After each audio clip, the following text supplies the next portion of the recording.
दोस्तों, स्वागत है आपका मेरी इस नई कहानी में। यार जल्दी करो, वहाँ मंडप में सब हमारा इंतज़ार कर रहे होंगे। अनु अपने आप को आखिरी बार आईने में देखती हुई बाकी की लड़कियों से बोली, और मिस रीटा, अंजलि रेडी है या नहीं? बस रेडी ही समझो, आखिरी टचअप रह गया है, एक बार तुम भी देख लो। रीटा बोली।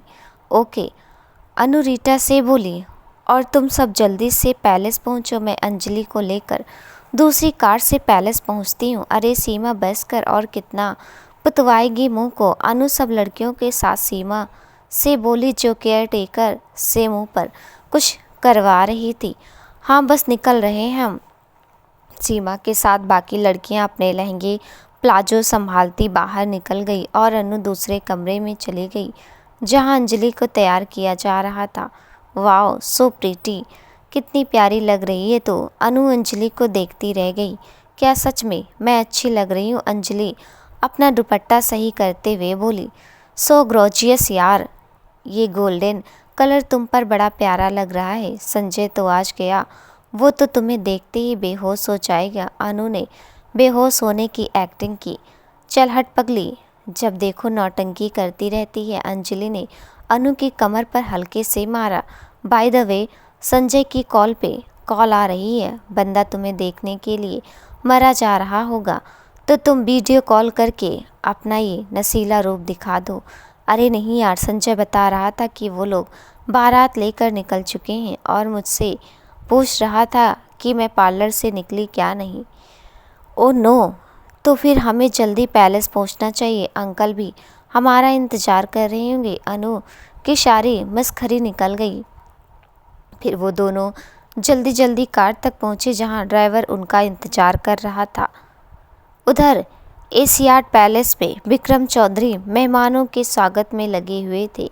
आज उनकी इकलौती बेटी अंजलि की शादी उनके बिजनेस पार्टनर के बेटे संजय से हो रही थी। मेहमानों का आना जाना लगा हुआ था और विक्रम चौधरी बारात के आने का इंतजार कर रहे थे, जो बस थोड़ी देर में पहुंचने ही वाली थी। ड्राइवर, कार की स्पीड थोड़ी तेज कर लो, नहीं तो जिस रफ्तार से तुम कार चला रहे हो तो हम वक्त पर एशियाड पैलेस नहीं पहुंच पाएंगे। अनु बड़े प्यार से जताकर बोली। जी मैडम जी। बेचारा ड्राइवर खिसिया गया और उसने कार की स्पीड और बढ़ा दी।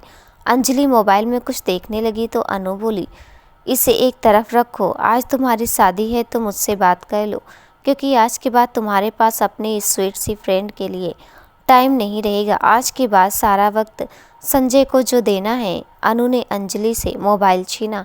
नहीं यार, तू मेरी बेस्ट फ्रेंड है, तेरी मेरी यारी तो सारी ज़िंदगी रहेगी और तेरे लिए तो वक्त ही वक्त है। अंजलि ने अनु के गाल से गाल मिलाया। तभी कार एक झटके से रुकी तो उन दोनों ने चौंक कर देखा। उनकी कार के आगे एक ब्लैक स्कॉर्पियो आकर रुकी। कार का दरवाज़ा खोलकर 3 नकाबपोश आदमी बाहर निकले, जिनके हाथ में गन थी। वो एक सुनसान सड़क थी, इक्का दुक्का गाड़ियां आ जा रही थी, कुछ रिहाइश भी नहीं थी।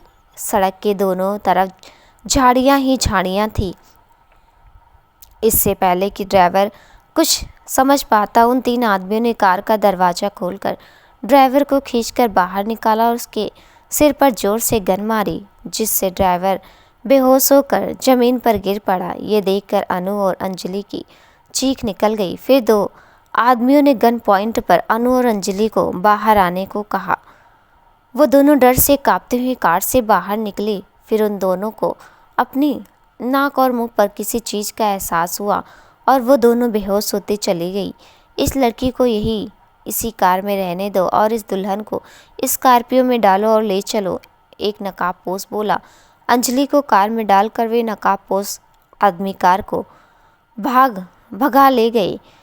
ये सब इतनी जल्दी हुआ कि आती जाती गाड़ियों ने भी कुछ नोट नहीं किया। कार अपनी पूरी रफ्तार से भाग रही थी। तभी एक नकाबपोश ने फ़ोन कान से लगाया और बोला, काम हो गया। गुड। दूसरी तरफ से कोई बोला, आगे क्या करना है तुम जानते हो? ओके सर, नकाबपोश बोला। कोई गलती नहीं होनी चाहिए। दूसरी तरफ से कहकर फ़ोन काट दिया गया। नकाबपोश ने पीछे मुड़कर देखा, सजी हुई दुल्हन क्लोरोफार्म की वजह से बेहोश पड़ी हुई है। बारात आ चुकी थी। विक्रम चौधरी ने आगे बढ़कर अपने दोस्त और होने वाले समधी मोहन कोठारी को गले लगाया। दामाद संजय को आशीर्वाद दिया। बारातियों का स्वागत फूलों और इत्र से किया गया। उस लंबी गैलरी में बारातियों पर दोनों तरफ से फूल बरसाए गए और इत्र का छिड़काव किया गया। वहाँ एक सुगंधित मनमोहक सी खुशबू फैली हुई थी। दूल्हे संजय को एक बड़े से स्टेज पर बैठाया गया जहाँ चारों तरफ फूलों की लड़ियाँ लगी हुई थी। संजय ने अंजलि को फ़ोन लगाया लेकिन वो फिर नहीं उठा रही थी। संजय ने कई बार ट्राई किया लेकिन सिर्फ फ़ोन की रिंग जा रही थी। उधर अंजलि अपने होशो हवास से बेखबर कार की पिछली सीट पर बेहोश पड़ी थी। कार अपनी पूरी रफ्तार से शहर से बाहर एक वीरान सड़क पर भागी जा रही थी। एक नकाबपोश आदमी बार बार पीछे मुड़कर देखता कि कहीं लड़की को होश ना आ जाए। करीब 1 घंटे बाद कार को रोक दिया गया और तीनों नकाबपोश आदमी बाहर निकले। वहाँ पहले से ही एक और कार खड़ी थी और उस कार में 2 आदमी बैठे हुए थे। वो दोनों आदमी नकाबपोश आदमियों को देखकर बाहर निकले। उनमें से एक आदमी ने नकाबपोश आदमियों को रुपयों की गड्डी दे उन्हें जाने के लिए कहा। तीनों नकाबपोश आदमी दूसरी कार में बैठकर वहाँ से चले गए। फिर वे दोनों आदमी भी उस कार में बैठे जिसमें अंजलि बेहोश पड़ी हुई थी। जिस आदमी ने नकाबपोश आदमियों को रुपए दिए थे उसने पीछे की सीट पर अंजलि को देखते हुए कार स्टार्ट की और अपने बराबर में बैठे हुए दूसरे आदमी से बोला जो पीछे अंजलि को ही देख रहा था, अब आगे का सारा काम तुम्हारा है। मैं बस यहाँ तक ही तुम्हारी मदद कर सकता था। साहिल, तुम बेफिक्र रहो अमर, अब मैं सब संभाल लूँगा। एक बार फिर सोच लो साहिल, क्या तुम सही कर रहे हो? अमर ने साहिल को समझाया। मैं जो कर रहा हूँ सही कर रहा हूँ। साहिल ने गुस्से में सजी संवरी अंजलि को देखा। उसकी आंखें गुस्से की वजह से लाल हो रही थी। इस दिन का मुझे कब से इंतजार था। अभी तो ये शुरुआत है, आगे आगे देखो मैं क्या करता हूँ। जो भी करो संभाल के करना, क्योंकि ये मामला आगे जाकर तूल पकड़ सकता है। अमर ने कार रोकी और बोला, साहिल मैं यहीं उतर जाता हूँ। अमर कार से बाहर आ गया और स्टीयरिंग साहिल ने संभाल लिया और अमर से बोला, मुझे वहाँ की पल पल की खबर करते रहना। अब तक तो वहाँ भूचाल आ गया होगा। अगर कोई ज़रूरी काम हो तो ही मुझसे मिलने आना। तुम्हें पता है मैं कहाँ मिलूँगा। ओके। फिर साहिल कार भगा ले गया और अमर दूर जाती कार को देखता रहा। साहिल ने कार जंगल की तरफ जाने वाली सड़क पर डाल दी। उसने एक नज़र बेहोश पड़ी अंजलि पर डाली और एक जहरीली हंसी के साथ बोला, वक्त पलट कर जरूर आता है। फिर उसने कार की स्पीड तेज कर दी। अनु को ऐसा लगा जैसे बारिश हो रही है। उसने आंखें खोली तो कोई उसके चेहरे पर पानी के छींटे मार रहा था। उठिए अनु मैडम। अनु को होश में आते देख ड्राइवर बोला। अनु होश में आई तो वो उठने लगी, लेकिन अचानक से उसको अपना सिर बड़ा भारी भारी लगा तो वो अपने सिर को पकड़ कर बैठ गई। मैडम आप ठीक है ना? ड्राइवर के बोलने पर अनु को रात में होने वाली घटना की सारी बातें धीरे धीरे याद आने लगी। अंजलि कहाँ है? अनु खड़ी हो गई और इधर उधर अंजलि को देखने लगी। अंजलि मैडम तो यहाँ पर नहीं है। जब मुझे होश आया तो आप बेहोश पड़ी हुई थी। कहाँ गई अंजलि? अंजलि अनु चीखने लगी। यहाँ पर कोई नहीं है, ये तो एक सुनसान सड़क है। ड्राइवर बोला तो अनु रोने लगी और अंजलि को याद करने लगी। सुबह का सूरज निकल चुका था, पूरी रात बीत गई।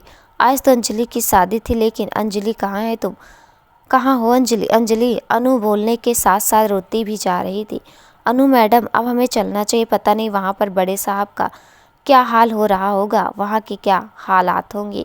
चलो, लेकिन तुम्हारे सिर से खून बह रहा है। अनु ने अपने आंसू साफ किए और ड्राइवर के सिर पर बहते खून को देखा। कोई बात नहीं मैडम, वैसे भी ये खून सूख चुका है। आप जल्दी कार में बैठे, हमें चलना चाहिए। वे दोनों कार में बैठने लगे तो तभी उन्हें मोबाइल की रिंग सुनाई दी। ये तो अंजलि के मोबाइल की रिंग है। मोबाइल कहाँ से बज रहा है, ढूंढो। अनु और ड्राइवर मोबाइल को इधर उधर ढूंढने लगे। मैडम जी, आवाज़ तो कार में से ही आ रही है। मोबाइल बजना बंद हो चुका था। वो दोनों अंजलि का मोबाइल ढूंढने में लग गए और थोड़ी देर में उन्हें मोबाइल मिल गया। अनु ने मोबाइल चेक किया तो उसमें अंकल और संजय की बहुत सी मिस कॉल आई हुई थी। अनु ड्राइवर के साथ घर के लिए रवाना हो गई। घर पर सब बेहद परेशान थे। अनु ने घर पहुंचते ही रात की आप बीती सुनाई। विक्रम चौधरी अपना सिर पकड़कर बैठ गए। मोहन कोठारी ने पुलिस को बुलाने की बात कही तो विक्रम चौधरी ने मना कर दिया, ये कहकर कि हमारी इज्जत का मामला है, अगर हम पुलिस को बुलाएंगे तो ये बात सोसाइटी में फैल जाएगी कि विक्रम चौधरी की बेटी का शादी की रात ही अपहरण हो गया, बहुत बेइज्जती होगी हमारी। वो तो वैसे भी हो गई है। रात भर सब मेहमान दुल्हन का इंतजार करते रहे लेकिन वो नहीं आए। कैसी कैसी बातें सुनाए कर गए हैं मेहमान। ये बात तो अब वैसे भी फैल जाएगी, अंजलि का अपहरण हुआ है, लेकिन वो लोग तो ये ही कहेंगे कि लड़की भाग गई। मोहन कोठारी ने रात लोगों के मुंह से अनाप शनाप सुना था, बहुत बेइज्जती हुई थी उनकी। वो इस बात से बौखलाए हुए थे। लेकिन हम ऐसे हाथ पर हाथ रखकर तो नहीं बैठ सकते। हमें ये भी नहीं पता कि वो अपहरणकर्ता क्या चाहते हैं। संजय परेशान था। आखिर अंजलि उसकी मोहब्बत और होने वाली पत्नी थी। जब तक अपहरणकर्ताओं का फ़ोन नहीं आता हम कुछ कर भी नहीं सकते। लेकिन इस घटना को काफ़ी वक्त हो चला है, अब तक उन अपहरणकर्ताओं का फ़ोन आ जाना चाहिए था। मोहन कोठारी बोले। विक्रम चौधरी अंजलि के लिए परेशान थे। कहाँ होगी उनकी बेटी, किस हाल में होगी, वो ये सोचकर परेशान थे। संजय ड्राइवर और अनु से रात में होने वाली एक एक बात मालूम कर रहा था। कितने आदमी थे, कैसे दिखते थे, ये घटना किस जगह पर हुई। अनु खुद रात की घटना से डरी हुई थी। सुनसान रात का वो मंजर एकदम उसकी आंखों में आ गया और वो रोने लगी। संजय ने उसे चुप कराया और वो एक एक बात फिर से बताने लगी। प्लीज़ आप लोग कुछ कीजिए, पता नहीं अंजलि किस हाल में होगी। वो लोग अंजलि के साथ कुछ गलत ना कर दे। अनु फिर से रोने लगी। लेकिन वो सब कर भी क्या सकते थे सिवाय इंतजार के। अंजलि को धीरे धीरे होश आने लगा। उसने अपनी आंखें खोली और अपना सिर दर्द से फटता हुआ महसूस हुआ। उसने अपने चूड़ी भरे हाथों से अपने सिर को पकड़ा और उठकर बैठ गई। उसकी आंखें बंद थी। उफ, मेरा सिर, कहते उसने आंखें खोली, लेकिन अपने आसपास की जंगल को देखकर वो चौंक गई। ये मैं कहाँ हूँ? आज तो मेरी शादी। अचानक से उसे रात में होने वाली घटना याद आई। नहीं, अंजलि कहती हुई दरवाजे की तरफ भागी। उसने दरवाज़ा खोलने की कोशिश की लेकिन दरवाज़ा बाहर से बंद था। अंजलि दरवाजे को हिला हिला कर खोलने की कोशिश करती लेकिन उसकी कोशिश नाकाम होती रही। फिर उसने दरवाजे को हथेलियों से पीटना शुरू कर दिया और चीखने लगी, खोलो दरवाज़ा, मुझे बाहर निकालो। लेकिन उसकी बात का कोई जवाब नहीं आया। कोई है? मुझे बाहर निकालो, प्लीज़ मुझे जाने दो। अंजलि चीखती रही, चिल्लाती रही, दरवाजे को पीटती रही, जिससे उसके हाथ की बहुत सी चूड़ियाँ भी टूट गई। कोई जवाब ना पाकर वो रोने लगी, प्लीज़ दरवाज़ा खोलो, मुझे जाने दो मुझे। वो दरवाजे से लगी रोते रोते नीचे बैठती चली गई। वो रोती जा रही थी और बोलती जा रही थी और बाहर इजी चेयर पर बैठा साहिल सब मुस्कुरा रहा था। और चीखो चिल्लाओ अंजलि चौधरी, मैं तुम्हारी ये चीखें ही तो सुनना चाहता हूँ। साहिल ने सोचते चेयर की बैक से सिर टिकाकर आंखें बंद कर ली। बहुत देर तक अंजलि रोती रही और सब उसकी बात का कोई जवाब नहीं आया। तो उसने मेहंदी लगे हाथों से अपने आंसू पोछे और उठकर भारी लहंगा संभालती वापस उस जगह आकर बैठ गई जहाँ वो बेहोश पड़ी थी। वो लकड़ी की टूटी हुई चारपाई थी। अंजलि ने चारों तरफ देखा। वो एक छोटा सा कमरा था जिसकी दीवारें लकड़ी के तख्तों से बनाई गई थी, लेकिन लकड़ी के तख्तों का ही दरवाज़ा लगा हुआ था जो दिखने में बहुत कमज़ोर लग रहा था। लेकिन वो इतना कमज़ोर भी नहीं था क्योंकि वो अभी थोड़ी देर पहले दरवाजे को हिलाकर देख चुकी थी। कोई खिड़की झरोखा वहाँ था नहीं, बस तख्तों से बनी छत में रोशनी के लिए थोड़ी सी जगह खोली गई थी। वो कमरा नहीं था बल्कि एक दड़बा था। जैसे मुर्गी को पकड़कर उसके दड़बे में डाल दिया जाता है, ऐसे ही उसे भी यहाँ लाकर डाल दिया गया था। वो भी मुर्गी की तरह डरी सहमी चारपाई के कोने में बैठ गई और घर के बारे में सोचने लगी। डैड, संजय, अनु, वो कैसे होंगे? और रात पैलेस में क्या हुआ होगा? मेरे मंडप ना पहुंचने पर लोगों ने क्या क्या कहा होगा? मुझे कैरेक्टरलेस कहा होगा और ना जाने क्या क्या। ये सोचकर अंजलि की आंखों में आंसू आ गए। छत से सूरज की किरणें अंदर आ रही थी, मतलब पूरी रात बीत गई। रात का मंजर एक बार फिर उसकी आंखों में आ गया। वो बंदूकधारी लोग कौन थे और मुझे इस तरह यहाँ लाने का उनका क्या मकसद है? क्या चाहते हैं ये लोग? डैड आप कहाँ हो? भाभी नाश्ता जल्दी लाएं, मुझे कॉलेज के लिए देर हो रही है। ला रहे हो, इतनी उतावली क्यों हो रही हो? अनामिका ने जल्दी से गिलास में दूध किया। ओहो 10 तो यहीं बच के, भाभी मेरी क्लास मिस हो जाएगी, जल्दी करो। गौरी घंटे की तरफ देखकर बोली। ये लो मैडम आपका नाश्ता। अनामिका ने दूध और ऑमलेट की प्लेट गौरी के आगे कर दी। थैंक्स मेरी प्यारी भाभी। भाभी की बच्ची, पहले ये तो बताओ आजकल तुम इतनी जल्दी कॉलेज के लिए कैसे निकल जाती हो, जबकि तुम्हारी क्लासेस तो 11 बजे शुरू होती है।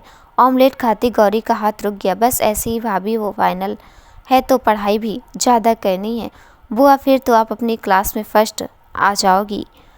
अरे मेरी लड्डू, अपनी खोपड़ी में इतना दिमाग कहाँ कि हम फर्स्ट आ जाएं, बस अच्छे नंबरों से पास हो जाएं, यही गनीमत है। गौरी ने अपने 6 साल के भतीजे से कहा, जिसे वो प्यार से लड्डू बुलाती थी। अच्छा भाभी अब मैं निकलती हूँ। गौरी जल्दी से अनामिका से गले मिलकर और लड्डू को प्यार करके बैग कंधे पर डालकर बाहर निकल गई। साहिल ने आंखें खोली और चेयर पर ऐसे लेटे लेटे झूलने लगा। वो कुछ सोच रहा था और फिर उसने एकदम चेयर को रोका और खड़ा हो गया। साइड में मेज पर रखी मिट्टी की छोटी सी सुराही से पानी लेकर साहिल ने पिया और वापस अपनी जगह पर आकर बैठ गया और फिर से आंखें बंद कर ली। अंजलि अपनी जगह पर बैठे बैठे सोचों में गुम थी कि बाहर किसी की आहट की आवाज़ से वो खड़ी हो गई और दरवाजे की तरफ बढ़ी। दरवाज़ा खोलो, कोई है, दरवाज़ा खोलो। साहिल ने आंखें खोली। कोई है, मुझे बाहर निकालो, दरवाज़ा खोलो। अंजलि दरवाजे से लगी बोल रही थी, कोई है, प्लीज़ मुझे बाहर निकालो, भगवान के लिए दरवाज़ा खोलो। साहिल ने सुनकर आंखें बंद कर ली और आराम से बैठ गया। अपनी बात का कोई जवाब ना पाकर अंजलि फिर से अपनी जगह पर जाकर बैठ गई और संजय के बारे में सोचने लगी। वो दोनों एक दूसरे से कितनी मोहब्बत करते हैं। उसे याद आया कल पार्लर आने से पहले संजय ने उसे मैसेज किया था कि अंजलि जब तुम तैयार हो जाओ तो अपना दुल्हन का रूप सबसे पहले मुझे दिखाना, मैं वीडियो कॉल करूंगा। और अंजलि ने रिप्लाई में मना कर दिया था, ये कहते हुए कि जब मैं मंडप में आऊँगी मुझे तब देखना आमने सामने। अंजलि सोचने लगी, ओ संजय तुम कहाँ हो? गौरी गुनगुनाते हुए लाइब्रेरी की तरफ जा रही थी कि किसी ने उसके मुंह पर हाथ रखकर जोर से खींचा और उसे अपनी बाहों में घसीटते हुए खाली क्लास रूम में ले गया। गौरी छटपटाती रही लेकिन वो देख नहीं सकी कि उसे किसने जकड़ रखा है। गौरी ने किसी तरह से अपने आप को छुड़ा और बोली, क्या बदतमीजी है ये? जाने मन इसे प्यार कहते। बदतमीजी ने विकी बोला। तुम्हारी बदतमीज रोज़ व रोज़ बढ़ती जा रही है विकी। गौरी गुस्से में बोली। क्या स्वीट हार्ट, प्यार को बदतमीजी ना कहो। गौरी जो गुस्से में थी एकदम मुस्कुरा दी। क्या विकी, तुमने तो मुझे डरा ही दिया। माय लव, प्यार करते हैं तुमसे इतना तो बनता है। विकी ने गौरी को बाहों में ले लिया और गौरी भी विकी के गले लग गई। वो दोनों वहीं खाली क्लासरूम में बैठकर बातें करने लगी। आज भाभी मुझसे पूछ रही थी कि इतनी जल्दी कॉलेज क्यों जाती हो, तो फिर तुमने क्या कहा? विकी ने गौरी के हाथ को चूमा। क्या कहती? पढ़ाई का बहाना करना पड़ा। इस प्यार में भी ना जाने क्या क्या बहाने बनाने पड़ते हैं। गौरी ने विकी से हाथ छुड़ाया। इस प्यार को तो प्यार कहते हैं जान। विकी बोला। हाँ लेकिन इस तरह झूठ बोलना अच्छा नहीं लगता। तुम झूठ कहाँ बोलती हो? प्यार के साथ साथ पढ़ाई भी तो करती हो। बातें बनाना तो कोई तुमसे सीखे। प्यार में सब सीखना पड़ता है। चलो अब पढ़ाई भी कर लें, पीरियड शुरू होने वाला है। गौरी खड़ी हो गई। क्या जान, अभी थोड़ी देर और रुको। नहीं अब उठो, चलो। गौरी विकी को ज़बरदस्ती खींचती क्लास से बाहर ले गई। साहिल ने हाथ पर बंधी घड़ी देखी जो शाम के 5 बजा रही थी। वो अपनी जगह से उठा और एक नज़र उस दरवाजे को देखा जहाँ अंजलि बंद थी। फिर वो बाहर निकल गया। सुबह से शाम हो गई लेकिन उस किडनैपर्स का फ़ोन नहीं आया। आखिर वो चाहते क्या है? संजय, कुछ तो उनकी डिमांड होगी, तभी तो उन्होंने अंजलि को किडनैप किया है। मोहन कोठारी बेटे को परेशान देखकर बोले, तो वो फ़ोन क्यों नहीं कर रहे? उनका फ़ोन तो सुबह से ही आ जाना चाहिए था। पता नहीं मेरी अंजलि कैसी होगी। अंकल आप ऐसे चुपचाप कैसे बैठ सकते हैं? आप कुछ करते क्यों नहीं? विक्रम चौधरी जो गुमसुम बैठे हुए थे संजय की बात पर चौंके। रात से उनका ये ही हाल था। जरा सी भी कोई बात होता या किसी का फ़ोन आता तो उन्हें ये लगता अंजलि की कोई खबर है। विक्रम चौधरी अंजलि से बहुत प्यार करते थे। बड़े नाजों से पाला था उसे, एक कांटा तक चुभने नहीं दिया था कभी अंजलि को। लेकिन आज उसे किडनैप किया गया था तो वो कैसे आराम से बैठ जाते। उनकी तबीयत खराब होने लगी थी तो वो वैसे दिल के बीमार थे। और फिर सुबह से लोगों के फ़ोन पर फ़ोन आ रहे थे, सुना है आपकी बेटी मंडप छोड़कर चली गई या किसी और के साथ भाग गई। किसी दूसरे लड़के के साथ अंजलि का चक्कर चल रहा था और न जाने क्या क्या बक रहे थे लोग बाग। विक्रम चौधरी को दर्द महसूस हुआ तो उन्होंने अपने उल्टे हाथ पर हाथ रखा और एक तरफ लुढ़क गए। संजय एकदम से उन्हें संभाला। संजय को याद करते करते अंजलि की आंख लग गई थी, लेकिन खड़क की आवाज़ पर वो उठ बैठी। शायद कोई दरवाज़ा खोल रहा था। कमरे में लाइट नहीं थी, बस छत में रोशनी थी। दरवाज़ा झटके से खुला और साहिल दरवाजे के बीचों बीच खड़ा था। अंजलि ने खड़े होकर आने वाले को गौर से देखा, लेकिन अंधेरे होने की वजह से उसे एक काला सा साया दिखाई दिया। साहिल ने जेब से मोबाइल निकालकर टॉर्च जलाई और अंजलि की तरफ की। तेज रोशनी आंखों में चुभती तो अंजलि ने आंखों के सामने हाथ कर लिया। फिर साहिल ने मेज पर टॉर्च की और उसके पास आते उस पर एक पैकेट रख दिया। तभी अंजलि बोली, कौन हो तुम? क्या चाहते हो मुझसे? और मुझे इस तरह यहाँ लाने का मकसद क्या है तुम्हारा? साहिल ने कोई जवाब नहीं दिया, बस वो मेज के ऊपर कुछ ढूंढने लगा। अंजलि को बड़ा गुस्सा आया और उसने साहिल के सामने आते हुए अपने सवाल दोहराए। साहिल अब भी कुछ नहीं बोला, बस मेज से माचिस उठाकर वहाँ रखा तेल का लैंप जलाने लगा। अपनी बात का जवाब ना मिलने पर अंजलि ने साहिल का गिरोबान पकड़कर फिर पूछा, लेकिन इस बार साहिल ने अंजलि को कंधों से पकड़कर चारपाई पर धक्का दिया, जिससे अंजलि मुंह के बल चारपाई पर जाकर गिरी। साहिल ने लैंप जला और मुड़कर अंजलि को देखकर बोला, खाना रखा है, खा लेना। साहिल को जाते देख अंजलि एकदम उठी और लहंगे को संभालते साहिल के सामने जाकर खड़ी हो गई। क्या चाहते हो तुम? मुझे यहाँ बंद करके क्यों रखा है? ना चाहते हुए भी अंजलि की आवाज़ भर्रा गई। साहिल अंजलि के खूबसूरत चेहरे को देखने लगा, जिस पर लगा मेकअप रोने की वजह से फैल गया था। साहिल कुछ नहीं बोला, बस अंजलि को एक तरफ धक्का देकर बाहर निकल गया और दरवाजे को बाहर से बंद कर दिया और अंजलि चीखती रह गई। डॉक्टर ने विक्रम चौधरी को चेक किया और बताया कि इन्हें सदमा लगा है, लेकिन घबराने की कोई बात नहीं है, हल्का सा दर्द था। विक्रम चौधरी बेड पर लेटे हुए थे। मोहन कोठारी और संजय बेड के इर्द गिर्द खड़े डॉक्टर से बात कर रहे थे। इन्हें दवाइयाँ वक्त पर देते रहिएगा और इनका ख्याल रखिएगा। फैमिली डॉक्टर होने के नाते मैं कह रहा हूँ, कल जो भी हुआ उससे काफ़ी स्ट्रेस पड़ा है इन पर। इनके सामने कोई ऐसी बात मत कीजिएगा जो इनके लिए घातक हो। मैं चलता हूँ, लेकिन ये नर्स यहीं रहेगी मिस्टर चौधरी की देखभाल के लिए। ओके डॉक्टर, आइए मैं आपको बाहर तक छोड़ देता हूँ, संजय बोला। अंजलि को भूख लगी थी। कल से उसने कुछ नहीं खाया था, बस पार्लर जाने से पहले एक गिलास जूस पिया था। उसे बड़ी शिद्दत से भूख का एहसास हो रहा था। उसने मेज पर रखे खाने के पैकेट को देखा। नहीं नहीं, खाऊंगी मैं ये खाना, वो अपने आप से बोली। रात का अंधेरा धीरे धीरे बढ़ रहा था। बाहर से बड़ी अजीब सी आवाज़ें आ रही थी। यहीं कमरे में कहीं आसपास झिंगुर बोल रहे थे तो बाहर से कुत्ते की भौंकने की आवाज़ आ रही थी। अंजलि को डर लगने लगा। उसने कमरे में इधर उधर देखा। उस छोटे से खाली कमरे में उसे डर लगने लगा। वहाँ रोशनी भी ज़्यादा नहीं थी, लैंप हल्की रोशनी दे रहा था। बाहर कहीं बिल्लियों के उड़ने लड़ने की आवाज़ आई तो अंजलि और सिमट कर बैठ गई। बिल्लियाँ लड़ने के साथ गुर्रा भी रही थी। उनके गुर्राने की आवाज़ बड़ी भयानक सुनाई दे रही थी। अंजलि अपने घुटनों में सिर देकर बैठ गई। उसे संजय की बात याद आई कि जब ऐसी ही एक अंधेरी रात में वो ताज़ी हवा के लिए अंजलि अपने गार्डन में बैठी थी तो पीछे से आकर संजय ने उसे डरा दिया था। उस वक्त अंजलि बहुत बुरी तरह से डरी थी, क्योंकि संजय ने वैम्पायर वाला मास्क लगा रखा था। अंजलि अपने हाथों को झटकती चीखती हुई घर के अंदर भागी थी और उसकी ऐसी हालत देखकर संजय हंसते हंसते पागल हो गया था। सच जानने के बाद अंजलि संजय को मारने के लिए रैकेट लेकर भागी थी। तब संजय ने कहा था, यार तुम तो बहुत डरपोक निकले, तुम्हारा तो बिल्कुल चिड़िया का सा दिल है, डरपोक कहीं की। अंजलि सब याद करके रो पड़ी। तुम्हारी पढ़ाई कैसे चल रही है? एकदम झक्कास चल रही है दादा, गौरी ने मोबाइल चेक करते हुए कहा, जिसमें विकी की 3 मिस कॉल आई हुई थी। तो अब तुम्हारा एमए फाइनल हो जाएगा, फिर आगे क्या सोचा है? ईशांत ने कार को कॉलेज जाने वाली सड़क पर मोड़ते हुए कहा। सुबह गौरी कॉलेज के लिए निकल रही थी तो ईशांत ने ऑफिस जाते वक्त उसे कॉलेज छोड़ने की ऑफ़र की और गौरी ने अपने बड़े भाई की बात मान ली। गौरी अपने भाई को दादा कहकर बुलाती थी।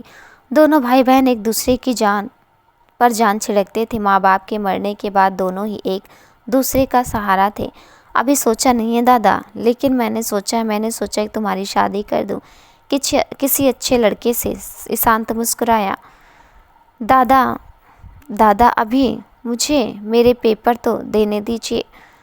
तो मैं कौन सा अभी कर रहा हूँ, मैं तो पेपर की बात की कर रहा हूँ। आपको छोड़कर मैं कभी नहीं जाऊँगी। गौरी गुस्सा हो गई। मेरी प्यारी बहना, ससुराल तो एक दिन हर लड़की को जाना होता है, लेकिन मैं नहीं जाऊँगी। बल्कि जिस लड़के से आप मेरी शादी करेंगे ना, तो उसे विदा करा के हम अपने घर ले आएंगे, फिर हम साथ में रहेंगे। गौरी की बात पर ईशांत ने कहा लगाया, ये अच्छी कहीं तुमने, लेकिन ऐसे लड़के मिलने जरा मुश्किल है। ये सुनकर गौरी भी हंसने लगी। साहिल ने पेपर कप में चाय की और एक बिस्किट का पैकेट लेकर दरवाज़ा खोला। दरवाज़ा खोलते ही उसकी नज़र अंजलि पर पड़ी, जो चारपाई पर आड़ी तिरछी पड़ी हुई थी। उसका दुपट्टा चारपाई के कोने पर पड़ा हुआ था। साहिल ने गौर से अंजलि को देखा। रोने की वजह से अंजलि की आंखों का मेकअप फैला हुआ था। गाल पर आंसू के निशान जम गए थे। बाल भी बेतरीब हो गए थे। बालों में लगा फूलों का गजरा सूख चुका था। तुम्हें जितने सुकून से सोना है सो जाओ अंजलि चौधरी, क्योंकि आगे तुम्हारा चैन और सुकून छीनने वाला है। साहिल सोचते हुए मेज की तरफ बढ़ गया। आहट पर अंजलि की आंख खुल गई। रात डरते डरते पता नहीं किस पहर उसकी आंख लग गई थी। वो साहिल को देखकर उठ बैठी। साहिल ने मेज पर चाय और बिस्किट का पैकेट रखा और खाने को कि पैकेट को जैसा का तैसा रखे देख अंजलि की तरफ मुड़कर देखा, जो उसे ही देख रही थी। तुमने रात खाना नहीं खाया? नहीं खाना, मुझे तुम्हारा खाना, अंजलि गुस्से से बोली। साहिल अंजलि की तरफ घूम गया और बोला, ये चाय रखी है, पी लेना। वो कहता हुआ बाहर जाने लगा तो अंजलि बोल पड़ी, प्लीज़ मुझे जाने दो। ये सुनकर साहिल रुक गया। साहिल को रुकते देख अंजलि उसके सामने आकर फिर बोली, मैंने तुम्हारा क्या बिगाड़ा है जो तुमने मुझे कैद कर रखा? जाने दो मुझे। चाय के बाद खाना खा लेना, क्योंकि अभी तुम्हें यहाँ बहुत कुछ बर्दाश्त करना, और बर्दाश्त करने के लिए जिस्म को ताकत चाहिए जो खाने से मिलेगी। ये कहकर साहिल जाने के लिए फिर आगे बढ़ा तो अंजलि ने उसका रास्ता रोक लिया और ज़ोर से बोली, मुझे यहाँ कैद करने का क्या मकसद है तुम्हारा? इंतकाम चाहता हूँ मैं। अंजलि के बार बार पूछने पर साहिल चीखा, विकी, आज दादा ने मुझसे मेरी शादी की बात की। अच्छा, फिर तुमने क्या कहा? विकी बोला, मैंने पेपरों का बहाना बना दिया। जब से ईशांत ने गौरी से शादी की बात की थी वो बहुत परेशान थी। सही किया तुमने, विकी बर्गर खाते हुए आराम से बोला। विकी को इस तरह रिलैक्स देखकर गौरी बोली, ये बात सुनकर तुम आराम से बैठे हो, तुम कुछ करते क्यों नहीं? जब वक्त आएगा तो कर लेंगे कुछ ना कुछ। और वैसे भी तुम्हारे दादा आज ही तुम्हारी शादी थोड़ी ना करा रहे हैं। तुम ऐसे बोलते रहना और एक दिन मेरे लिए और कोई बारात ले आएगा। गौरी नाराज़गी से बोली। विकी को एहसास हुआ तो वो बोला, अच्छा ऐसे नाराज़ मत हो, देखता हूँ मैं कुछ। विकी के कहने पर गौरी खुश हो गई। ये इंसान मुझसे किस बात का बदला लेना चाहता है? मैं तो इसे जानती भी नहीं। कौन है ये? किस इंतकाम की बात कर रहा था ये? अंजलि सोच रही थी, मैं तो इस इंसान से पहली बार मिल रही हूँ, ये मुझसे किस बात का इंतकाम लेना चाहता है? सोचते सोचते अंजलि का सिर दुखने लगा, लेकिन उसे कोई सिरा नज़र नहीं आया। अंजलि को बहुत भूख लग रही थी। उसने मेज की तरफ देखा। भूख की वजह से उसका पेट दुखने लगा। भूख क्या होती है आज एहसास हो रहा है, उसने सोचा। उसे बेचैनी भी बहुत हो रही थी अपने गहनों से और लहंगों से। उसने अपने सारे जेवर उतार कर एक तरफ रख दिए। हाथों से चूड़ियाँ उतारी, बालों से सूखा हुआ गजरा निकाला और बालों को अच्छे से समेट कर ऊंचा सा जोड़े के रूप में लपेट लिया। अब वो अच्छा फील कर रही थी, लेकिन भारी लहंगे की वजह से वो अब भी परेशान थी। अंजलि ने एक बार फिर खाने के पैकेट को देखा। हालात चाहे कुछ भी हो, उनका सामना करना चाहिए। मैं भी हारूंगी नहीं, बल्कि हर सिचुएशन का सामना करूंगी, और उसके लिए मुझे हिम्मत चाहिए, और हिम्मत के लिए जिस्म मजबूत हो, और ये मजबूती तो खाने से आएगी। अंजलि सोचते हुए मेज तक गई और खाने के पैकेट को उठाने के लिए हाथ बढ़ाते बढ़ाते रुक गई, लेकिन फिर पैकेट को उठाकर खोलकर उसमें रखी आलू की सब्जी और कचौड़ी खाने लगी। खाते खाते उसकी भूख और बढ़ गई तो उसके हाथ और तेज चलने लगे। सब कुछ खत्म करने के बाद उसने मेज पर रखी सुराही से पानी लेकर पिया। उसे अपने जिस्म से कुछ ताकत सी महसूस हुई, वरना खाली पेट तो वो निढाल हो चुकी थी। हे भगवान, तूने भूख भी क्या चीज़ बनाई, ये इंसान से वो काम करवा देती है जो वो करना नहीं चाहता। अंजलि ने ऊपर देखकर सोचा, अब तो मुझे इतनी हिम्मत और दे कि मैं यहाँ से निकल सकूं। सुबह से तुम कहाँ थे संजय? कितनी कॉल की मैंने, लेकिन तुमने फ़ोन भी नहीं उठाया। डैड, मैंने कुछ लोगों को हायर किया है अंजलि का पता लगाने के लिए। आज 2 दिन हो गए लेकिन अंजलि की अभी तक कोई खबर नहीं, तो मैंने सोचा मैं ही कुछ करता हूँ। संजय बोला। और अगर तुम्हारे आदमी भी अंजलि का पता ना लगा सके तो मेरे आदमी कुछ ना कुछ तो पता लगा ही लेंगे, क्योंकि जहर को जहर मारता है और लोहे को लोहा काटता है। तुम कहना क्या चाहते हो? मतलब क्या है तुम्हारा? मोहन कोठारी की समझने में नहीं आया। डैड, हमें सिर्फ इतना पता है कि 3 लोगों ने अंजलि को किडनैप किया। उनके चेहरे भी छुपे हुए थे और जिस सफाई से ये काम किया गया है वो ज़रूर पेशेवर किडनैपर्स होंगे। तो मैंने ये काम इस शहर और आसपास के शहर के किडनैपर्स को ही सौंपा है। अब किडनैपर्स ही किडनैपर्स का पता लगाएंगे और एक बार ये पता लग जाएगी किडनैपर कौन है तो फिर अंजलि का भी पता चल जाएगा। ठीक है, शायद ऐसी अंजलि का पता चल जाए। मोहन कोठारी ने बेटे के कंधे पर हाथ रखा। तुम मुझसे किस बात का बदला लेना चाहते हो? मैं तो तुम्हें जानती भी नहीं, अंजलि बोली। ये कपड़े पहनो और ये शादी का जोड़ा मुझे दो। साहिल ने अंजलि की बात का जवाब ना देकर अंजलि को एक पैकेट थमाया। मैं तुमसे ये पूछ रही हूँ कि आखिर मैंने तुम्हारा क्या बिगाड़ा है जो तुमने मुझे यहाँ कैद कर रखा है? तुमने मुझे मेरी शादी के दिन अगवा किया, मेरी ज़िंदगी बर्बाद कर दी कि तुमने। क्यों किया तुमने ऐसा? साहिल कुछ नहीं बोला, बस वो खड़ा अंजलि को देखे गया। उसके चेहरे के एक्सप्रेशन से ऐसा लग रहा था जैसे उसे बहुत गुस्सा आ रहा हो। तुम ऐसे चुप क्यों खड़े हो? जवाब दो मेरी बात का। मैं तुम्हारे फालतू सवालों के जवाब देने के लिए यहाँ नहीं खड़ा। मुझे तुम्हारे ये कपड़े चाहिए जो तुमने पहने हैं। जब तुम मेरी बात का जवाब नहीं देना चाहते तो मैं तुम्हारी बात क्यों मानूं? अंजलि ने सोच लिया था कि वो इस इंसान के सामने कमज़ोर नहीं पड़ेगी। तुम्हें क्या लगता है मिस अंजलि चौधरी, अगर तुम मुझे अपने कपड़े नहीं दोगी तो मैं चुपचाप यहाँ से चला जाऊँगा? नहीं, कभी नहीं। बात तो तुम्हें मेरी माननी पड़ेगी। अब तुम मेरी बात कैसे मानती हो ये तुम्हें सोचना है। अंजलि की कुछ समझ में नहीं आया तो वो क्या बोल रहा है। अब अपने कपड़े तुम मुझे दोगी या फिर मैं ये काम करूं? साहिल की बात सुनकर अंजलि की सारी हेकड़ी निकल गई, क्योंकि साहिल उसकी तरफ बढ़ रहा था। वहीं रुक जा, अंजलि बोली, आगे मत बढ़ना। मैं अपने मकसद को पूरा करने के लिए कुछ भी कर सकता हूँ। साहिल की आंखें गुस्से से लाल हो रही थी।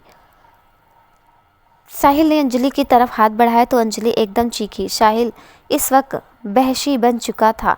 रुक जाओ, मैं देती हूँ। अंजलि डर से पसीने पसीने हो गई। जल्दी करो, मेरे पास वक्त नहीं है। साहिल ने पैकेट अंजलि की तरफ फेंका और बाहर निकल गया। अंजलि चारपाई पर बैठकर लंबी लंबी सांस लेने लगी। हेलो अमर, एक काम है, फ़ौरन मुझसे आकर मिलो। साहिल ने फ़ोन करके अमर को बुलाया। साहिल के फ़ोन की बैटरी ख़त्म हो चुकी थी, इसलिए वो फ़ोन को चार्ज करने के लिए ढाबे पर आया था। इसी ढाबे से वो अपने और अंजलि के लिए खाना ले जाता था। उसी ढाबे पर उसने अमर को आने को कहा था। पेपर शुरू हो चुके थे। गौरी दिल लगाकर पढ़ाई कर रही थी। इस बीच विकी और गौरी बराबर मिलते थे। दोनों एक दूसरे को देखे बिना रह जो नहीं पाते थे। उस दिन भी विकी गौरी को अपने बुलेट पर घर छोड़ने आया था। गौरी को बहुत मना किया था कि वो चली जाएगी, लेकिन विकी नहीं माना और उसे ज़बरदस्ती घर तक ड्रॉप करने आया। गौरी ने विकी से घर से कुछ दूरी पर बुलेट रोकने को कहा, लेकिन विकी ने गौरी को घर के दरवाजे पर ही छोड़ा। गौरी को डर था कि कोई विकी और गौरी को एक साथ ना देख ले, इसलिए गौरी ने विकी को जल्दी वापस जाने को कहा और विकी मुस्कुराते हुए चला गया। विक्रम चौधरी तकिए के सहारे बेड पर बैठे हुए थे और संजय उनके पास बैठा बात बता रहा था कि वो अंजलि को ढूंढ कर रहेगा। हमें अंजलि की जल्द ही कोई ना कोई खबर मिलेगी। मेरे आदमी काम पर लगे हुए हैं, आप बेफिक्र रहें। अंकल, अंजलि का जल्द ही पता चल जाएगा और जिसने भी ये काम किया है मैं उसे छोड़ूंगा नहीं। तुम मेरी अंजलि से सच्चा प्यार करते हो। अगर तुम्हारी जगह कोई और होता तो वो अब तक मेरी बेटी को छोड़कर जा चुका हो। तब विक्रम चौधरी बोले। उनकी आवाज़ लड़खड़ा रही थी। और तुम मेरा भी कितना ख्याल रख रहे हो, ये मेरा फ़र्ज है अंकल। सुनिए अंकल। जी बेटी बोलो। गेट कीपर बोला। अंकल, ये पैकेट उन सर को ने दिया है। छोटी बच्ची ने पैकेट गेट कीपर को दिया। इस पैकेट में क्या है बेटी? गेट कीपर ने भवें सिकोड़ कर पैकेट को देखा। पिछले 2-3 दिन से जो हो रहा था उस वजह से गेट कीपर चौकन्ना था। मुझे नहीं पता अंकल, मुझे तो वहाँ कार में बैठे एक अंकल ने ये पैकेट आपको देने को कहा है कि आप ये पैकेट अंदर दे आना। बच्ची को कॉलोनी के एक कोने पर खड़ी कार को देखकर कहा। ये बात सुनकर गेट कीपर उस कार की तरफ दौड़ा, लेकिन वो कार अपनी जगह से जा चुकी थी। गेट कीपर ने कार को जाते हुए देखा तो वो वापस अपनी जगह आया और कुछ सोचते उस बच्ची से वो पैकेट ले लिया। अमर ने बहुत समझदारी और चालाकी से पैकेट गेट कीपर तक पहुंचाया ताकि वो गेट कीपर की नज़रों में ना आए। ये वही पैकेट था जो साहिल ने अमर को दिया था। अच्छा अंकल, मैं चलता हूँ। अंजलि की खबर मिलते ही मैं सबसे पहले आपको बताऊंगा। संजय खड़ा हो गया। अपना ख्याल रखना संजय। जी अंकल, संजय कहते हुए कमरे से बाहर निकल गया और जाते हुए नर्स को विक्रम चौधरी का ख्याल रखने को कहा। संजय कार में बैठा रहा कि गेट कीपर भागता हुआ आया और उसे वो पैकेट दिया और संजय को सारी बात बताई। संजय ने उलट पुलट कर पैकेट देखा और गेट कीपर से बोला, तुमने उस कार वाले को देखा? नहीं साहब, कार बहुत दूर थी। तो फिर कार का नंबर? नहीं साहब, वो नहीं देख पाए। गेट कीपर बोला। साहब, उस कार वाले ने मुझे अपनी तरफ भागते देख लिया था, इसलिए वो अपनी कार को भगा ले गया। ठीक है, तुम जाओ, लेकिन आगे से ध्यान रखना, यहाँ आसपास किसी भी तरह की हलचल देखो तो मुझे ज़रूर बताना। संजय कहता हुआ पैकेट पकड़े घर के अंदर चला गया। संजय बहुत देर तक पैकेट को देखता रहा। फिर उसने कागज़ को फाड़कर उसमें हाथ देकर जो निकाला उसे देखकर संजय दंग रह गया। संजय के हाथ में अंजलि की शादी का जोड़ा था। वो इन कपड़ों को अच्छे से पहचानता था क्योंकि संजय और अंजलि ने मिलकर अपनी पसंद से ये शादी का जोड़ा खरीदा था। कौन हो तुम? संजय ने जोड़े को अपनी मुट्ठियों में भींचा और गुस्से में बोला, बस एक बार मेरे सामने आ जाओ, फिर देखो मैं तुम्हारा क्या हाल करता हूँ। मैं तुम्हें जानती नहीं, पहचानती नहीं, कभी तुमसे मिली नहीं, फिर तुम मुझसे किस बात का बदला ले रहे हो? साहिल खाने का पैकेट देने आया तो अंजलि उससे पूछा। मैं तुम्हारे घर वालों के जवाब देने का पाबंद नहीं हूँ। मैं तुम्हारे सवालों के जवाब देने का पाबंद नहीं हूँ। हो बिल्कुल हो। इस वक्त मेरे साथ जो हो रहा है वो क्यों हो रहा है, मैं ये जानने का हक रखती हूँ। मैं तुम्हें जानती नहीं, तुम कौन हो, क्या करते, तुम्हारा नाम क्या है, मैं ये भी नहीं जानती। फिर मैंने तुम्हारे साथ ऐसा क्या कर दिया जो तुम मुझसे ऐसा बदला ले रहे हो? अंजलि गुस्से से चीखी। वक्त आने पर तुम्हें तुम्हारे सवालों का जवाब मिल जाएगा, साहिल कहते हुए बाहर निकल गया। गौरी, सुबह जो लड़का तुम्हें छोड़ने आया था, तुम उसे कैसे जानती हो? अनामिका ने साइड टेबल पर दूध का गिलास रखते हुए पूछा। ओह, तो भाभी ने मुझे विकी के साथ देख लिया था। गौरी ने सोचा, अच्छा भाभी आप विकी की बात कर रही हैं? भाभी, वो तो मेरा क्लास फेलो है। गौरी ने बात बनाई। जब मैं कॉलेज से घर आ रही थी तो विकी ने मुझे यहाँ तक ड्रॉप करने की पेशकश की। मैंने मना किया, लेकिन उसने कहा हम क्लास फेलो हैं, एक दूसरे की हेल्प कर सकते हैं, आओ मैं तुम्हें तुम्हारे घर छोड़ दूँ। तो भाभी, मुझे इस बात में कोई बुराई नज़र नहीं आई, इसलिए मैं उनके साथ यहाँ तक आ गई। बस इतनी ही बात है। अनामिका कुछ खोजना चाहती थी, इसलिए गौरी के चेहरे को पढ़ने लगी। हाँ भाभी, बस यही बात है। गौरी को झूठ बोलते हुए बड़ी शर्मिंदगी हो रही थी। ठीक है, लेकिन मैं एक बात बताना चाहती हूँ, तुम मुझसे दूर रहो, वो अच्छा लड़का नहीं है। अनामिका बोली। तुम समझदार हो, मेरी बात का मतलब समझ सकती हूँ। मैं विकी को जानती, वो अच्छा लड़का नहीं है।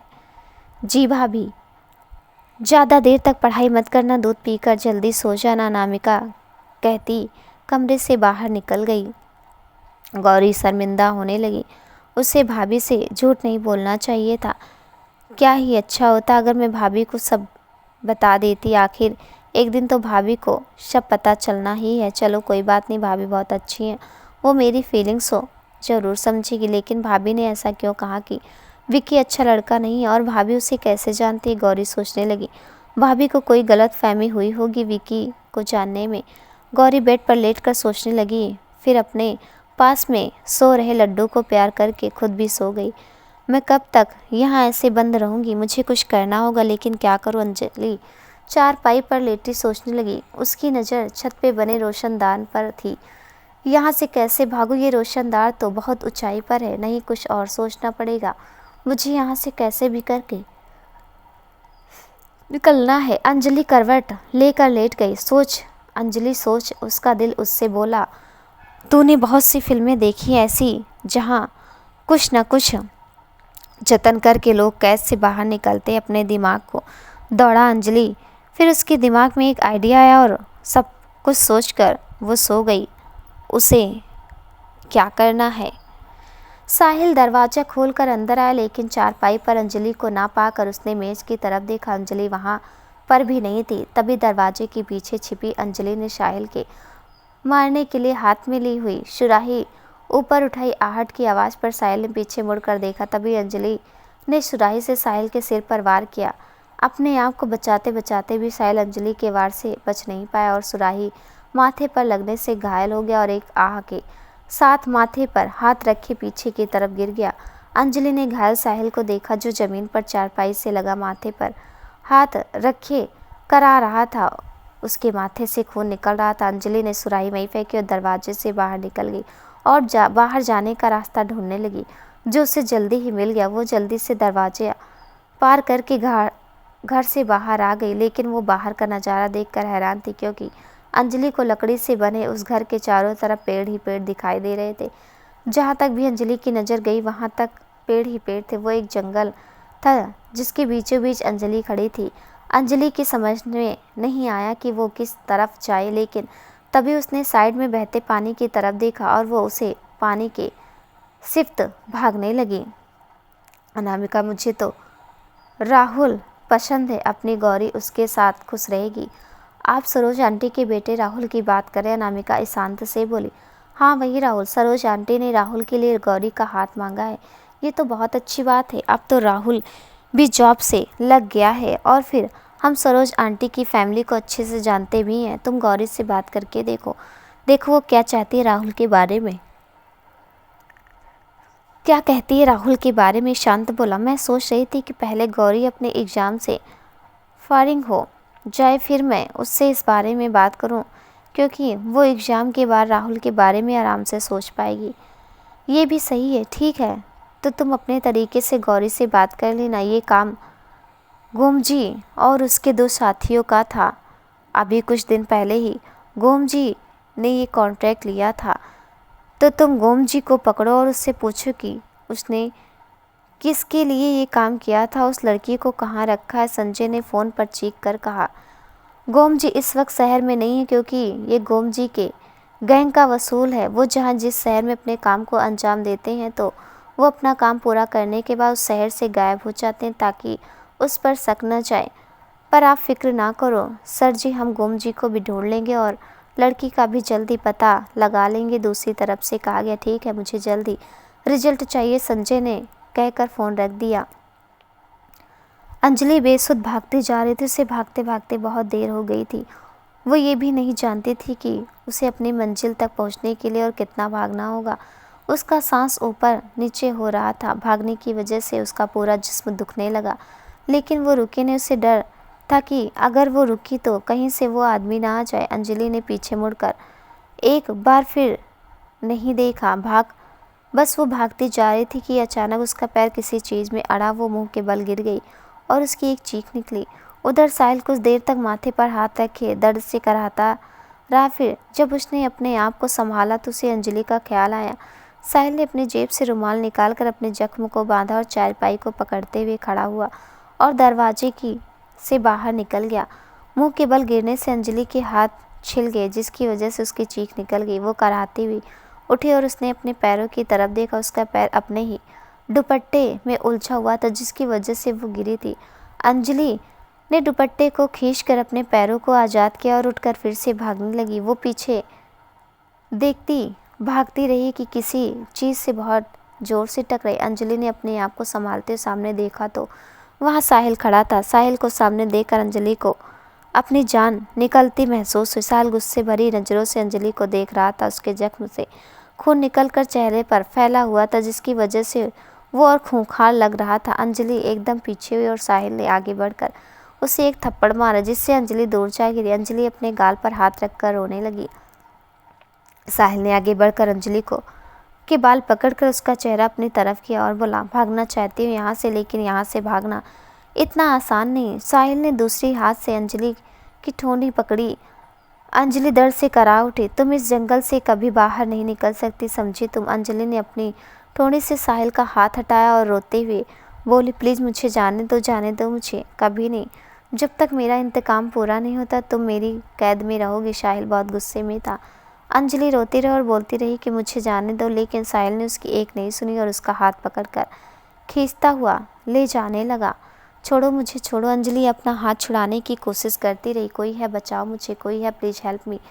लेकिन कोई फ़ायदा नहीं, वहाँ अंजलि की सुनने वाला कोई नहीं था। तब अंजलि अपने दूसरे हाथ से साहिल को मारने लगी। वो उसकी कमर पर मारती जा रही थी। तभी साहिल ने अंजलि के दोनों हाथ पकड़कर उसे ज़मीन पर गिरा दिया और उसी के दुपट्टे से उसका हाथ पीछे करके बांध दिया। अंजलि छटपटाती रही और बोलती रही। साहिल ने दुपट्टे के दूसरे कोने के अंजलि के मुंह पर बांध दिया और उसे उठाकर अपने कंधे पर डालकर वापस उसी के घर की तरफ जाने लगा, जहां अंजलि को कैद में रहना था। अंजलि बेबस से मिनमिनाती पैर हिलाती रह गई।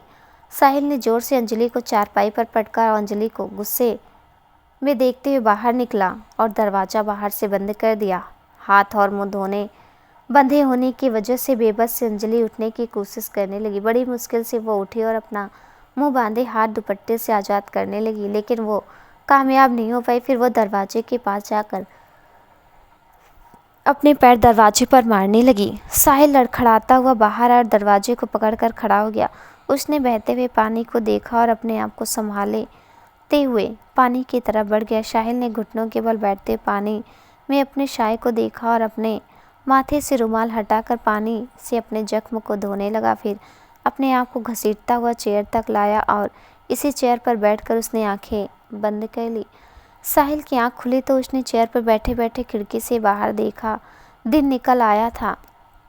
माथे पर लगे जख्म की वजह से वो रात भर परेशान रहा।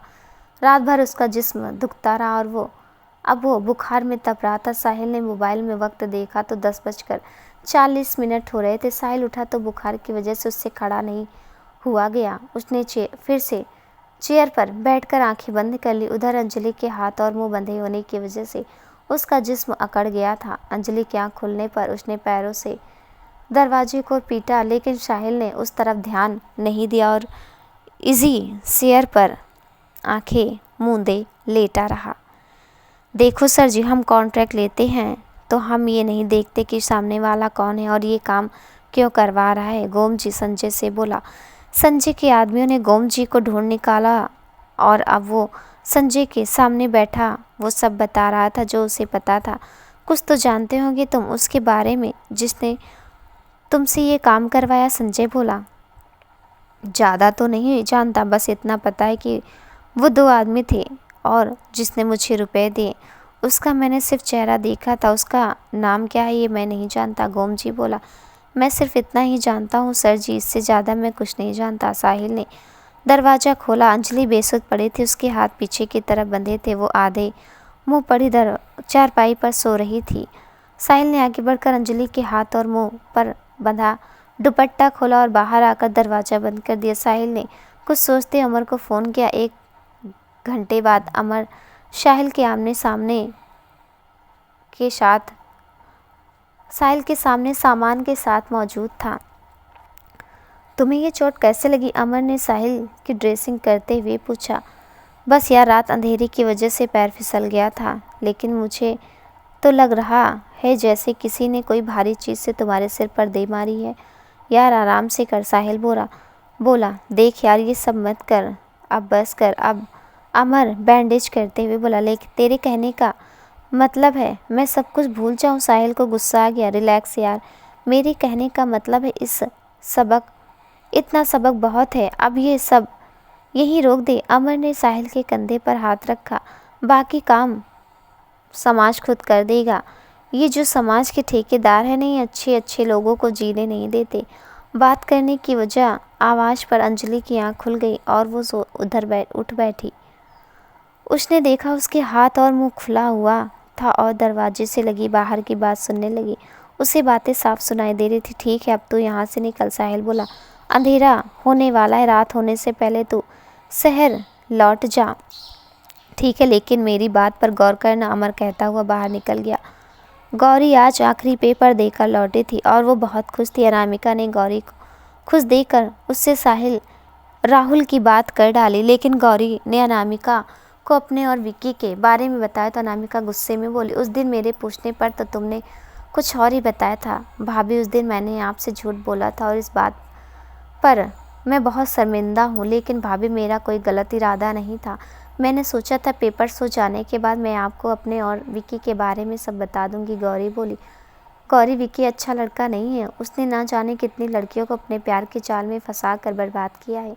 भाभी, आपको कोई गलतफहमी हुई है। विक्की ऐसा नहीं है। मुझे कोई गलतफहमी नहीं हुई है। मैं विक्की को बचपन से जानती हूँ क्योंकि वो डैड के दोस्त का बेटा है। वो किसी एक लड़की के लिए कभी सीरियस नहीं होता। वो सिर्फ टाइम पास करता है और तुम्हारे साथ भी वो यही कर रहा है। अनामिका बोली। नहीं, ऐसा नहीं है। ऐसा ही है गौरी। मैं और ईशान दोनों एक दूसरे से प्यार करते थे और शादी करना चाहते थे, लेकिन मेरी हाई सोसाइटी वाली फैमिली को गरीब ईशान कभी पसंद नहीं आया। मैं ईशांत को बहुत चाहती थी, इसलिए अपना सब कुछ छोड़कर तुम्हारे भाई से शादी करके यहाँ सेटल हो गए। उस दिन 8 साल बाद मैंने विक्की को तुम्हारे साथ देखा तो मैंने उसे देखते ही पहचान लिया। भाभी, ये 8 साल पहले की बात है। चलें, मैं आपकी बात मान लेती हूँ कि विक्की ऐसा था, लेकिन भाभी, विक्की मेरे साथ सीरियस है। अब वो ऐसा नहीं है। मैं नहीं मानती कि विक्की बदल सकता है, और अगर वो सच में बदल गया है तो उससे कहो कि वो तुमसे शादी कर ले, अपने माँ बाप को लेकर आए तुम्हारा हाथ मांगने के लिए। अनामिका बोली। ठीक है भाभी, मैं विक्की से बात करती हूँ। गौरी बोली। रोशनदान से आती सूरज की किरणें सुबह होने की गवाही दे रही थी। अंजलि चुपचाप लेटी उस किरणें को देखने लगी। साहिल ने दरवाज़ा खोला और अंजलि को गुस्से भरी नज़रों से देखते उसे खाने का पैकेट देकर बाहर निकल कर दरवाज़ा बंद कर दिया और अंजलि साहिल के सिर पर बंधी पट्टी को देखती रह गई। यार, मान गए तुझे। तू तो इस खेल का उत्साद निकला। आखिर तू हमसे शर्त जीत ही गया। हाँ भाई, गौरी अपने आप को बड़ी पारसा समझती थी, किसी को भाव ही नहीं देती थी। विक्की और उसके यार दोस्त बैठे बातें कर रहे थे, लेकिन विक्की ने गौरी को अपने प्यार का ऐसा जादू किया कि बेचारी घायल हुए बिना ना रह सकी। सबकी बातें सुनकर विक्की हंस पड़ा। पेपर खत्म होने की खुशी में आज यार दोस्तों का जमावड़ा लगा हुआ था और वो सब एक दूसरे से विक्की की तारीफ कर रहे थे, इस बात से बेखबर कि गौरी खड़ी सब सुन रही थी। यार, जैसा तूने कहा था वैसा ही हुआ। आज गौरी तेरे प्यार में पागल है। जो तू उससे करने को कहेगा वो वही करेगी। गौरी के कानों में किसी की आवाज़ आई। वैसे यार, अब आगे क्या सोचा है तूने? कहीं गौरी तेरे गले ही ना पड़ जाए। कोई दूसरा बोला, तभी उनमें से एक की नज़र गौरी पर पड़ी तो उसने विक्की से कहा। विक्की ने मुड़कर गौरी को देखा जो उसे ही देख रही थी। विक्की गौरी को देखकर हैरान था और गौरी अपने आंसू पोंछते हुए वहाँ से भागती चली गई। गौरी, गौरी मेरी बात तो सुनो। विक्की गौरी के पीछे भागा। गौरी भागती जा रही थी कि विक्की उसका हाथ पकड़कर खींचा। छोड़ो मुझे, गौरी चीखी। मेरी बात सुनो गौरी। अब कुछ सुनने को बाकी नहीं रहा मिस्टर विक्की। गौरी अपना हाथ छुड़ाकर जाने लगी। मेरी बात तो सुनो गौरी, जो तुमने सुना वो पूरा सच नहीं है। विक्की ने गौरी को कंधों से पकड़ा। मुझे तुम्हारी बात कोई नहीं सुननी। गौरी ने अपने आप को छुड़ाया। तुमने मेरे साथ प्यार का खेल खेला, मेरी फीलिंग्स का फ़ायदा उठाया। मैं तुम्हें कभी माफ़ नहीं करूँगी, कभी नहीं। ऐसा नहीं है गौरी, मैं तुमसे बहुत प्यार करता हूँ। विक्की बोला। मैं तुमसे सच्चा प्यार करता हूँ गौरी, बहुत प्यार करता हूँ तुमसे। अब मुझे तुम्हारी किसी बात पर यकीन नहीं, क्योंकि मेरा यकीन तोड़ने वाले तुम खुद हो। नफरत करती हूँ मैं तुमसे। गौरी रोते हुए वहाँ से चली गई और विक्की खड़ा देखता रह गया। गौरी रोते हुए घर पहुँची। भाभी, मैं राहुल से शादी के लिए तैयार हूँ। और अनामिका गौरी की आंखों में आंसू देखकर सब समझ गई। साहिल बहुत देर से कार चला रहा था। बराबर में बैठी अंजलि ने कई बार उससे पूछा कि वो उसे कहाँ लेकर जा रहा है, लेकिन साहिल कुछ नहीं बोला। जवाब न मिलने पर अंजलि चुप हो गई। साहिल ने कार रोक दी और अंजलि सामने अपने घर को देखकर हैरान थी। साहिल के कहने पर अंजलि कार से बाहर आ गए और वो खुद भी कार से बाहर आए। अंजलि को देखकर गेट कीपर ने गेट खोल दिया और थोड़ी देर बाद वो दोनों घर के अंदर विक्रम चौधरी के सामने थे। साहिल के बारे में जानकर विक्रम चौधरी का पारा हाई था। इतना गुस्सा आपकी सेहत के लिए अच्छा नहीं विक्रम चौधरी। तुम्हारी इतनी हिम्मत कि पहले मेरी बेटी को किडनैप किया और फिर उसे वापस घर तक छोड़ने भी आ गए। विक्रम चौधरी गुस्से में बोले। अपनी आवाज़ नीचे रखो विक्रम चौधरी, क्योंकि जिसके घर की इज्जत नीलाम हो जाए उसे ऊंची आवाज़ में बोलने का हक नहीं होता। साहिल विक्रम चौधरी की आंखों में देखकर बोला। अंजलि खड़ी सब सुन रही थी। क्यों किया तुमने ऐसा? क्या दुश्मनी है तुम्हारी मेरी बेटी से जो तुमने उसके साथ ऐसा किया? तुम्हारी बेटी से नहीं, तुमसे है मेरी दुश्मनी। तुमसे बदला लेने के लिए मैंने ये सब किया। साहिल बोला। कैसा बदला? विक्रम चौधरी बोले। ये ही तो अंजलि भी जानना चाहती है। साहिल बहुत देर तब विक्रम चौधरी को देखा और फिर बोला। गौरी वर्मा को तुम जानते हो ना? विक्रम चौधरी उर्फ विकी। गौरी? तुम गौरी को कैसे जानते हो? विक्रम चौधरी की आवाज़ लड़खड़ाई। मैं उसी गौरी वर्मा का भतीजा हूँ जिसकी मौत की जिम्मेदार तुम हो। विक्रम चौधरी के साथ साथ अंजलि भी चौंकी। विक्रम चौधरी, आज मैंने तुम्हारी बेटी के साथ वही किया जो आज से 22 साल पहले तुमने मेरी बुआ के साथ किया था। आज समाज के सामने तुम किसी को मुंह दिखाने के काबिल नहीं रहे, क्योंकि मैंने तुम्हारी इज्जत को अपने पैरों तले रौंद दिया है। जैसे 22 साल पहले तुमने हमारी इज्जत को रौंदा था। मैंने अपनी आंखों से अपनी बुआ की लाश देखी थी। मैं चाहता तो तुम्हारी बेटी को मारकर उसकी लाश तुम्हें भिजवा सकता था, लेकिन ये बहुत छोटी सज़ा होती तुम्हारे लिए। अब समाज, तुम्हारी सोसाइटी तुमसे और तुम्हारी बेटी से उल्टे सीधे सवाल करेगा, ताने देगा तुम्हें, तुम्हारी बेटी पर कीचड़ उछालेगा। उससे जो तुम्हारी बेटी को दर्द होगा तो वो दर्द ही तुम्हारी सज़ा होगी। अपनी बेटी की आंखों में आंसू देखकर तुम भी रोगे। साहिल बोला। विक्रम चौधरी बोलना चाहते थे लेकिन उनकी आवाज़ ही नहीं निकल रही थी। अब बैठकर अपने और अपनी बेटी के आंसू पोंछो, क्योंकि अब ज़िंदगी भर तुम्हें यही काम करना है। साहिल कहता हुआ घर से बाहर चला गया। सब कुछ जानकर विक्रम चौधरी सोफे पर गिर गए। अंजलि जल्दी से विक्रम चौधरी के पास है। डैड आप ठीक है? अंजलि की बात सुनकर विक्रम चौधरी ने हाँ में सिर हिला दिया। डैड, क्या ये सच है कि आपकी वजह से किसी की जान गई? गौरी वर्मा की मौत के जिम्मेदार क्या आप हैं? नहीं, गौरी की मौत का जिम्मेदार मैं नहीं हूँ। मैं तो उससे बहुत प्यार करता था, बहुत प्यार। दोस्तों, ये कहानी आपको कैसी लगी हमें कमेंट में ज़रूर बताइएगा। मिलती हूँ अगले भाग के साथ, तब तक के लिए नमस्कार।